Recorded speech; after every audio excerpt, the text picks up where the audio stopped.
Bonjour chers frères et sœurs, je vous salue vous qui aimez le Seigneur Jésus-Christ. Je fais cette vidéo depuis moi, la cité de mon enfance. Alors je voudrais aborder un sujet qui, je dirais, n'est pas facile. Je l'intitule L'homme et l'arbre.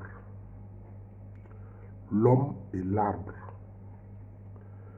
C'est vrai, dans les enseignements, dans le Talmud, les rabbins, qui sont les enseignants du judaïsme, enseignent que l'homme est comme un arbre. Ce n'est pas faux parce que dans certains textes bibliques, il est dit que l'homme qui croit en Dieu est comme un arbre qui est planté au bord d'un ruisseau, dont les feuilles ne sèchent jamais, et que cet arbre-là produit sans cesse des fruits, parce qu'il reçoit de l'eau, il produit des fruits, et même ces feuilles sont un remède.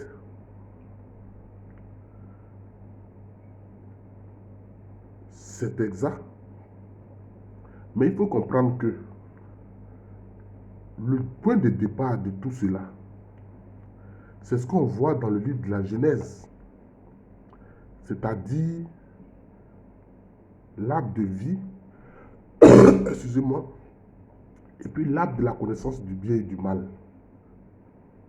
L'arbre de vie, c'est qui? Je crois que je l'ai expliqué à travers une vidéo. L'arbre de vie, c'est la personne de Jésus-Christ avant son incarnation. L'arbre de vie, c'est le Seigneur Jésus-Christ, mais avant son incarnation. C'est pour ça que Dieu avait recommandé fortement à Adam et Ève de manger surtout les fruits de l'arbre de vie, d'éviter les fruits de l'arbre de la connaissance du bien et du mal. Parce que les fruits de l'arbre de vie donnent la vie. Ces feuilles donnent la santé du corps. Tout ce qui vient de cet arbre de vie-là produit la vie. La lumière de vie, les fruits de vie, la sève de vie, et même le souffle qui s'écoule le long de cet arbre ou autour de cet arbre-là produit la vie. C'est le Christ avant son incarnation. C'est ce que Dieu avait recommandé fortement à Adam et Ève. Et donc, manger les fruits de l'arbre de vie, c'est petit à petit assimiler en soi, intérioriser en soi le Christ Jésus. C'est cela. C'est à ça que cela renvoie. Vous pourrez me dire, mais aujourd'hui, à quoi cela correspond concrètement? Cela correspond à l'Eucharistie. Cela correspond à l'Eucharistie. Voilà, cela correspond à l'Eucharistie. Mais aussi, cela correspond au fait que tu prends conscience que Jésus-Christ vit en toi et que toi, tu vis en Jésus-Christ. C'est ça, que Jésus-Christ vit en toi et que toi, tu vis en Jésus-Christ. Cela correspond au fait aussi que le Saint-Esprit habite en toi et que toi aussi, tu habites dans le Saint-Esprit. Mais, il se trouve que l'être humain a consommé aussi l'arbre de la connaissance du bien et du mal. Dieu avait dit à Adam et Ève, ce n'est pas que je vous interdis éternellement de consommer l'arbre de la connaissance du bien et du mal. Mais pour l'instant, vous n'êtes pas assez solide, vous n'êtes pas prêt à supporter ces conséquences. C'est ce que Dieu a dit à Adam et Ève. Il dit, pour l'instant, vous n'êtes pas prêt à supporter les conséquences de l'arbre de la connaissance du bien et du mal. Attendez d'abord, consommez seulement l'arbre de vie. Parce que, dans notre vie de tous les jours, chaque être humain est confronté à cela. Comment discerner le bien du mal? Comment savoir que l'acte qu'il pose aujourd'hui ne sera pas un grand mal? Parce que ça, nous le constatons. Quelquefois, on pensait faire du bien à travers un acte qu'on posait, et puis cela se révèle catastrophique. Et au contraire, on a fait quelque chose, on s'est dit, oh, mais que c'est mauvais ce que nous avons fait. Et puis après, il se révèle que l'acte que nous avons posé, au contraire, a produit du bien. C'est pour ça qu'il y a eu ce dicton-là, des gens qui disent à quelque chose, malheur est bon. Ça vient de là. À quelque chose, malheur est bon. Mais comment est-ce que le malheur peut être bon? Mais parce qu'il s'attendait à ce qu'il avait fait quelque chose de mal. Et puis après, ça s'est révélé être plutôt une bonne chose. Mais pourquoi est-ce que l'être humain est dans cette situation? Mais parce que l'être humain, de son propre chef, ne peut pas distinguer le bien du mal.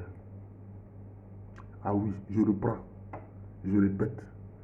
L'être humain, de son propre chef, ne peut pas distinguer le bien du mal. Pour distinguer le bien du mal, il faut que ce soit le Saint-Esprit qui nous donne le discernement. Ah oui, c'est le Saint-Esprit qui nous donne le discernement. Et on a vu certains ésotéristes qui, dans les enseignements, disent oui, oh, mais vous savez, dans l'univers spirituel, dans l'univers divin, il n'y a ni mal, il n'y a ni bien, que tout est confondu.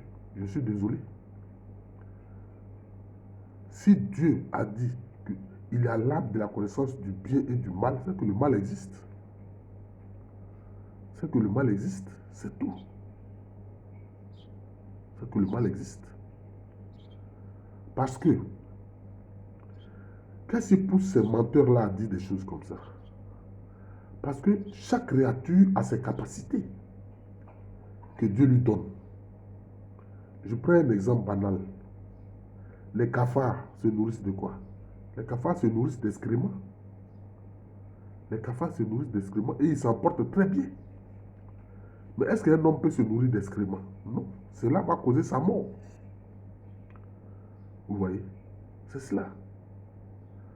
Cela va causer sa mort. Comment on appelle ça? Cet animal-là, qui n'est ni... oui, je crois que c'est ça. Oui, bon, ça dépend en fait, je vais dire. Et regardez par exemple l'hyène. L'hyène. Et tout ce qui concerne les charognes, tels que les vautours, les hyènes, etc. Mais se nourrissent de chair qui sont en putréfaction. Les vautours, les hyènes se nourrissent de chair qui sont en putréfaction. Mais elles s'en portent bien. Bon, ils s'en portent bien parce que c'est le vautour, bon, la hyène, c'est féminin, mais ils s'en portent bien. Ça ne leur cause aucun problème. Vous voyez? Mais l'être humain ne peut pas se nourrir de charogne. Cela va le tuer. Vous voyez? Donc, cela veut dire que Dieu a créé aussi, a fait des créatures selon leurs capacités. Mais cela ne veut pas dire que le bien et le mal sont confondus. Parce que cela est lié à la moralité. Cela est lié à la moralité. Et c'est cet aspect-là que ces menteurs qui sont là pour égarer des âmes veulent élaguer. On ne peut pas élaguer cela. Il est évident que Dieu peut nous sortir, puisqu'il est, il est omnipotent et il est omniscient. Il peut nous sortir, il peut sortir toute créature d'une situation malheureuse, de mal que la créature vit. Lui, il en a la capacité. Parce qu'il est omnipotent, il est tout puissant. Mais l'homme ne l'est pas. L'homme ne l'est pas. Est-ce que vous comprenez? L'homme ne l'est pas. Excusez-moi. Oui, je suis venu en bas, mais j'ai un peu pris la poussière. À certains endroits de la ville, il y a la poussière, notamment la poussière de la terre rouge. Je pense que j'ai un peu subi cela. Voilà, excusez-moi. Donc, l'homme, lui, n'a pas cette capacité. C'est Dieu seul qui l'a. Vous voyez? Donc, c'est pourquoi il y a un exemple. Et ça, comme je l'ai dit, l'homme qui devient, qui a fait ce cheminement et qui fait ce cheminement avec le Saint-Esprit, qui devient comme l'Esprit et qui est à la ressemblance du Christ Jésus. Comme Paul a dit, ce n'est plus moi qui vis, c'est le Christ Jésus qui vit en moi. C'est le Christ qui vit en moi. Mais qu'est-ce qui se passe?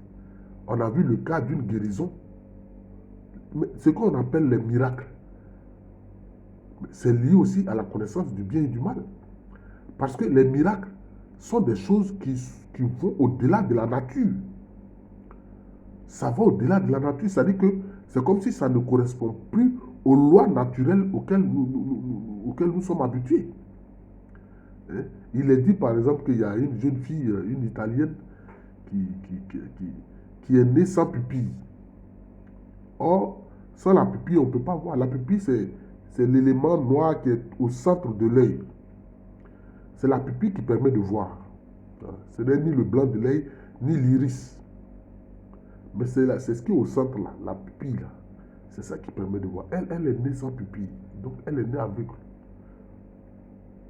Vous voyez? Mais sa grand-mère, une dame de foi, a amené l'enfant voir Saint Padre Pio, Saint Pio de Pietrelcina. Et il a dit, je vais prier pour elle. Et qu'est-ce qui s'est passé? L'enfant voit, mais sans pupille. Elle n'a toujours pas de pupille, mais elle voit quand même. Vous voyez? Donc ça va au-delà de la nature. C'est ça qui vient justement de la capacité omnipotente qui vient du Créateur seul. Vous voyez? Qui vient du Créateur seul. C'est Padre Pio qui a demandé cette grâce-là. Vous voyez? Donc, dans notre vie quotidienne, pour tout ce que nous devons faire, nous devons présenter cela au Seigneur. Ne nous disons jamais, oh, mais je vais faire telle chose, je suis sûr que ça va marcher.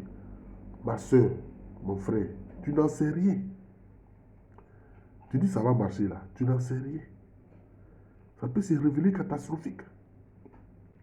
Et quelquefois, certains humains ayant fait cette erreur-là, bon, quelquefois ils sont allés jusqu'au suicide. Hein? Il est investi dans une affaire, il se disait que, oh, il n'y a pas de raison que ça ne marche pas. Ça va marcher. Ça va forcément marcher. Il prend tout ce qu'il possède et il investit ça dans cette affaire. Et il perd tout. Vous voyez? Donc, nous devons avoir le discernement. Et le discernement, nous devons le demander sans cesse au Saint-Esprit. À partir de ce moment-là, dans la vie d'une telle personne, non seulement elle mange les fruits de l'arbre de vie, c'est-à-dire le Christ Jésus, mais en même temps, en elle et pour elle, l'arbre de la connaissance du bien et du mal se scinde. C'est-à-dire ça se scinde en deux. Je reprends. Vous voyez très bien que dans le livre de la Genèse, l'arbre de la connaissance du bien et du mal forme un seul arbre. C'est un tout. Vous voyez. Mais, quand vous êtes rempli du Saint-Esprit, que vous avez le discernement du Saint-Esprit, c'est comme si pour vous, je dis bien c'est comme si pour vous, l'arbre de la connaissance du bien et du mal se scinde en deux. Ça se scinde en deux. Vous voyez distinctement le mal, l'arbre du mal, et vous voyez distinctement l'arbre du bien. Et vous faites toujours le bien. Vous ne pouvez pas les confondre. Ça ne peut pas vous tromper. Parce que vous avez le discernement. C'est comme ça quand il est dit quoi de Jésus? On dit partout où il passait, il faisait le bien. Partout où il passait, il faisait le bien. Oui. Partout où Jésus passait, il faisait le bien. C'est cela. Et nous aussi, par le Saint-Esprit, à qui nous devons demander sans cesse de nous remplir et de nous donner le discernement, alors nous pouvons chaque fois, pour toutes les décisions que nous allons prendre, distinguer, avoir le discernement pour distinguer le bien du mal. Pour que tous les actes que nous posions, ce soit dans le sens du bien et jamais dans le sens du mal. Mais ça, ce n'est pas le discernement. La solution, c'est le discernement. Et qui donne le discernement? C'est le Saint-Esprit qui donne le discernement. C'est ce que je vais dire.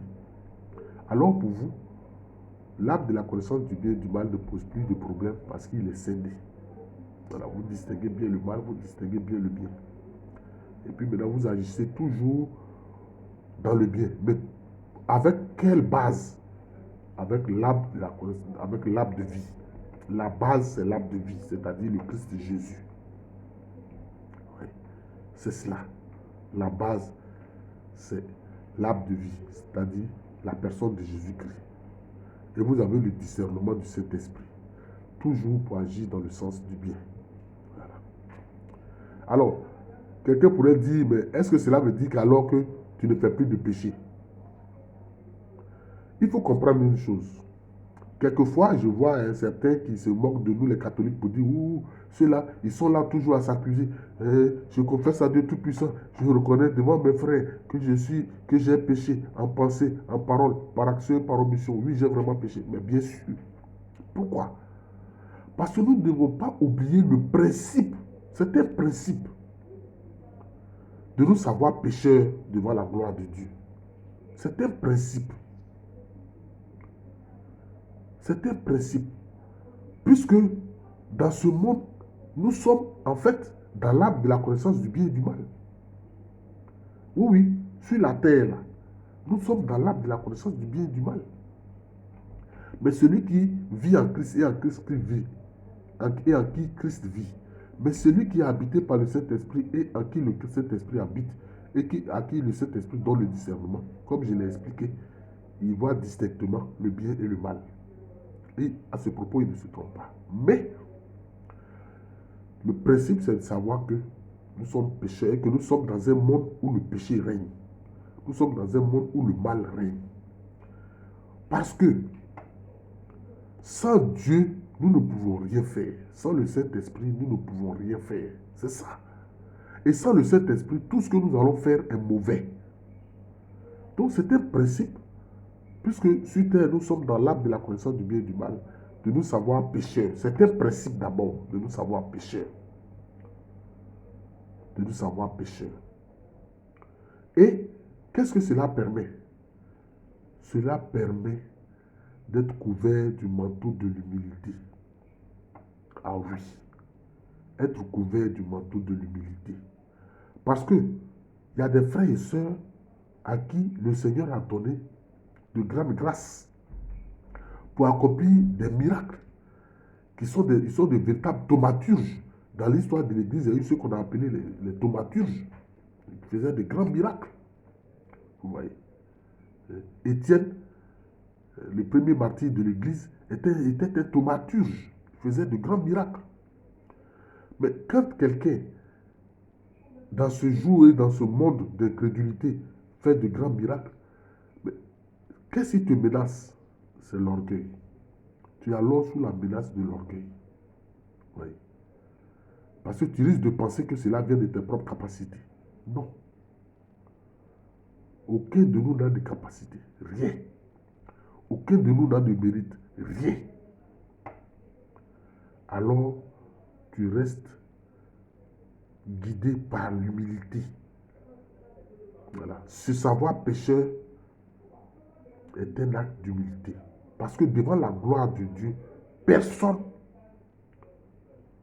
ne peut se dire juste. Personne ne peut se dire saint. Personne ne peut se dire pur. C'est de ça qu'il s'agit. Donc vous comprenez que à partir de ce moment-là, c'est un principe. Voilà. Mais tu demandes au Saint-Esprit chaque fois de te guider. Chaque fois de te guider. Parce qu'il peut arriver même que au détour d'une phrase, tu as dit quelque chose pour le bien de quelqu'un, mais lui, il peut prendre ça mal. Tu auras blessé quand même son cœur. Bien que tu lui aies dit la vérité, c'est une très bonne chose de l'avoir fait. Mais lui, il est blessé. Voilà.